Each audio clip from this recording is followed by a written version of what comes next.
Hey everyone, today we're diving into one of the most talked about economic stories in Africa right now, Rwanda.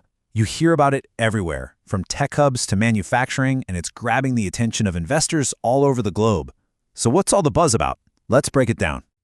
All right, let's just jump straight in with the headline number because this says it all. According to the World Bank, Rwanda is ranked 38th in the entire world for ease of doing business. And get this, it's number 2 in all of Africa.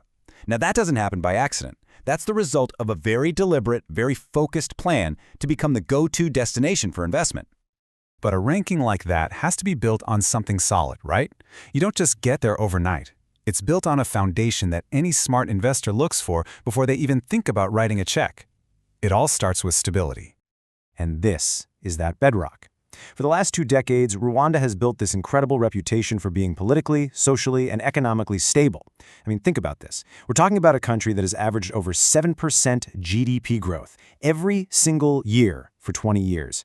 You combine that with a really strong public stance against corruption, and you get exactly what investors crave, a predictable, reliable environment to do business.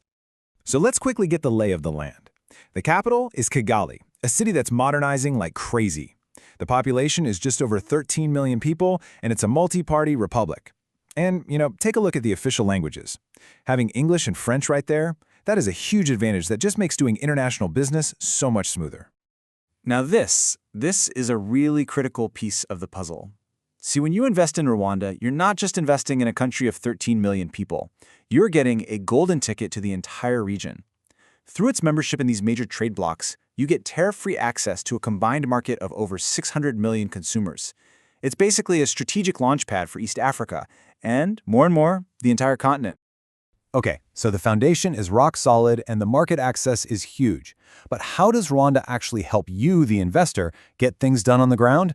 Well, that's where you can really see the pro-business ecosystem they've built. For any investor out there, this part is absolutely key. Meet the Rwanda Development Board, or RDB. Forget the bureaucratic nightmare of running between a dozen different ministries. The RDB is your single point of contact, a genuine one-stop center designed to streamline the entire process, from getting your first approvals to securing land and incentives.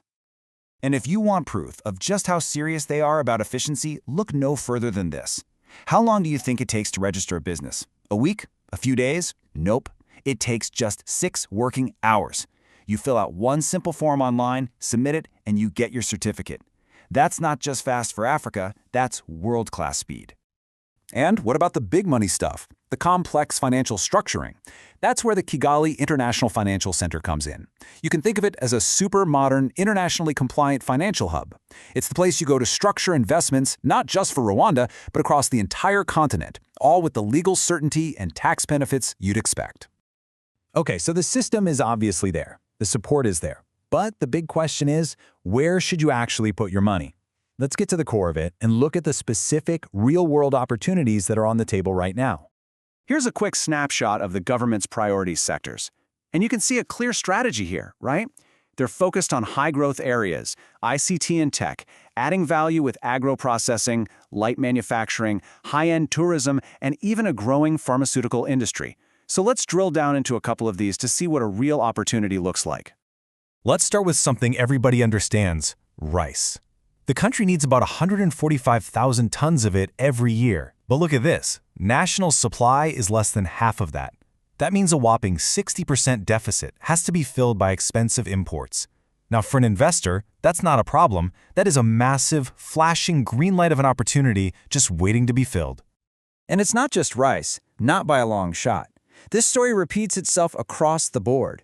They're spending over $44 million a year importing wheat, nearly $50 million importing fertilizer. Every single one of these bars represents a huge opportunity for import substitution and a ready-made domestic market.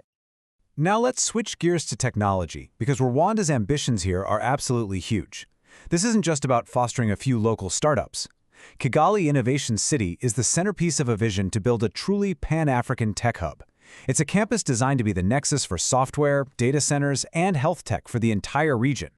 So what if you want to, actually make physical stuff? That's where these special economic zones, or SEZs, are a total game changer. Places like the KSEZ are basically launch pads for manufacturing. They give you the ready-made infrastructure, streamlined procedures, and powerful incentives like VAT exemptions, which makes it incredibly attractive to set up shop for anything from clothing to construction materials. And here's the thing that really ties this all together. These specific opportunities, in agriculture, in tech, in manufacturing, they aren't just random priorities. They are all puzzle pieces that fit into a much, much bigger long-term national vision. And this right here is that vision. It's a clear public roadmap. The goal is to become an upper-middle-income country by 2035 and a high-income country by 2050. So when you invest here, you're not just betting on a single project, you're aligning with a national strategy that is already well underway and delivering results. Which leaves us with one final thought. With a stable foundation, a world-class business environment, and a crystal-clear vision for the future, the question isn't really whether Rwanda is ready for investment. The real question is, are you ready to be part of one of Africa's most ambitious and exciting growth stories?